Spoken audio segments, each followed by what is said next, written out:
안녕하세요. 김석일 목사와 함께하는 천국 이야기 13번째 시간이 됐습니다. 벌써 출발한 지 얼마 되지 않은 것 같은데 벌써 13번째의 이야기를 나누게 됩니다.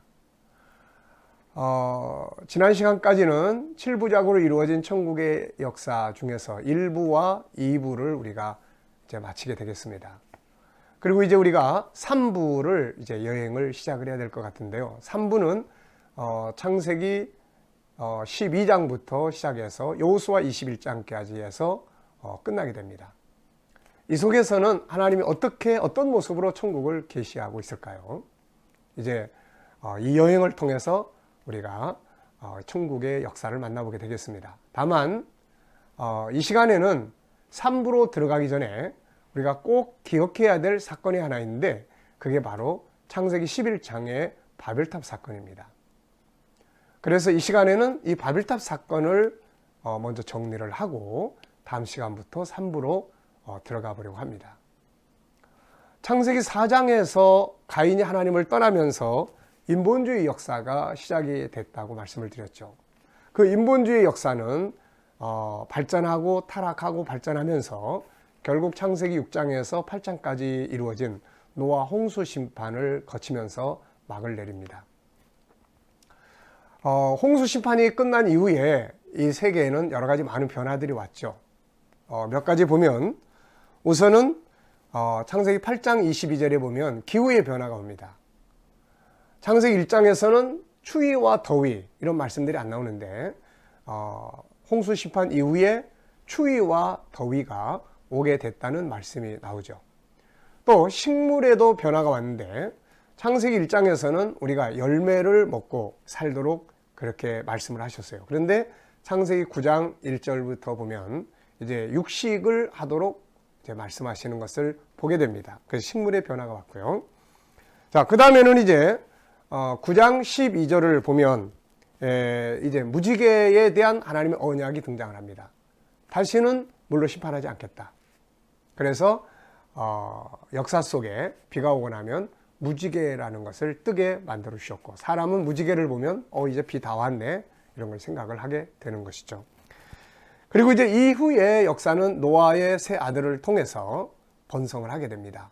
그래서 창세기 10장에는 이 세 아들을 통해서 번성하는 인류 역사를 보여주고 있고요. 각기 이제 물질 문명을 발전시키고 또 힘의 논리에 의해서 부족 또 그런 조그만 왕국들이 나타났다 사라졌다는 역사들이 진행이 됩니다. 그러나 이때의 역사의 중심은 항상 인본주의죠.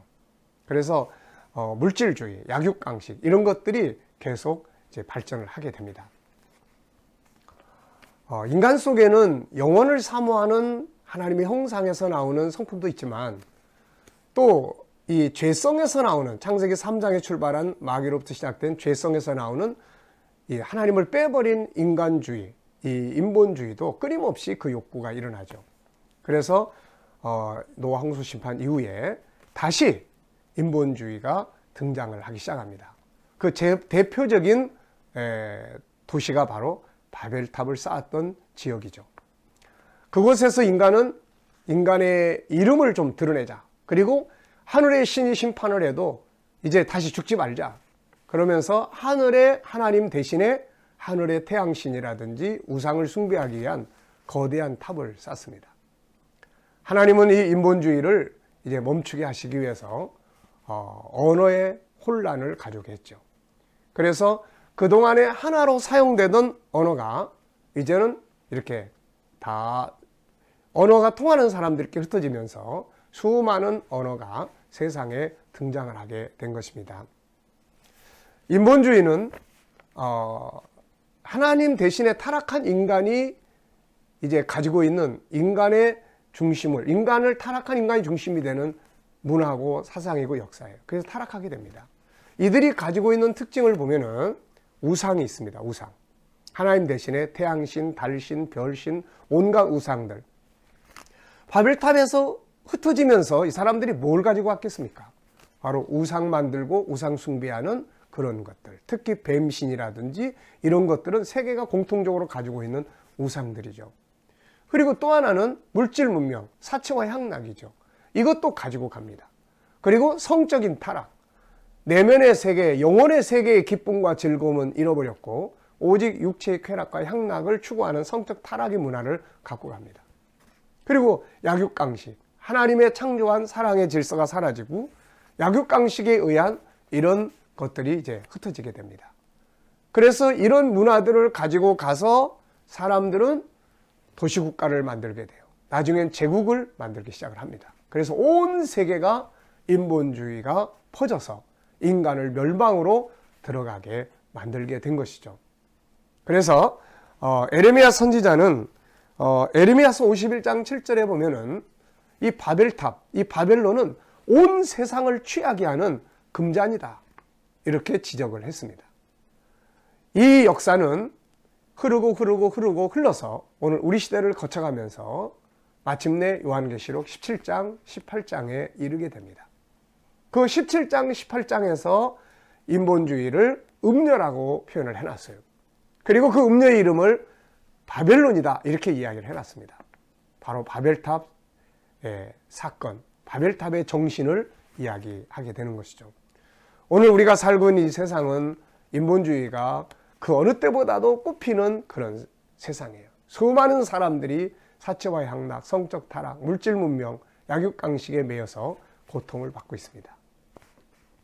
그런데 감사한 것은 창세기 11장에서 인본주의의 대표적인 바벨탑 사건만 나타난 게 아니라 이제 하나님의 거룩한 역사를 이루어갈 신본주의의 족속에 대해서 기록을 하고 있습니다. 그래서 이 11장은 두 가지로 기록이 되어 있는데요. 하나는 1절로 9절 바벨탑 사건이에요.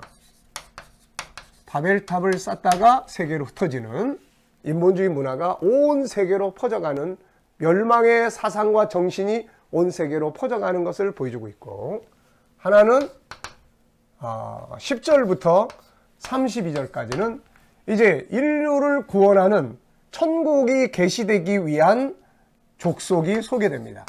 그들이 바로 셈족이죠. 셈족. 여기서 아브라함이라는 사람이 등장을 합니다. 자, 그래서 우리가 이제 3부로 들어가기 전에 이것을 꼭 기억을 해 두시기 바랍니다.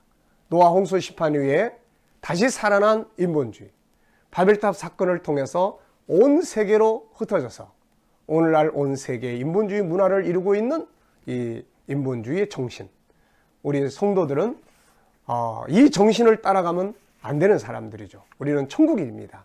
천국인은 천국의 정신과 사상, 신본주의의 가치와 문화를 가지고 살아야 될 사람들입니다. 이제 셈족을 통해서 시작되는 천국운동의 계시가 바로 3부에서 출발을 하겠습니다. 자, 3부에서 다시 만나도록 하겠습니다. 감사합니다.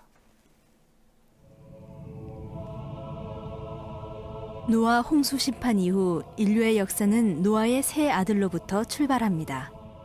그러나 안타깝게도 그 가운데서 또다시 하나님을 떠난 인본주의 역사가 시작되었고, 그들은 하나님을 대적하고 인간의 이름을 나타내기 위해 바벨탑을 쌓게 됩니다. 그러나 하나님의 역사로 말미암아 세계를 멸망으로 가게 하는 인본주의 역사는 아시아, 아프리카, 유럽 등 온 세계로 퍼져가게 되었습니다.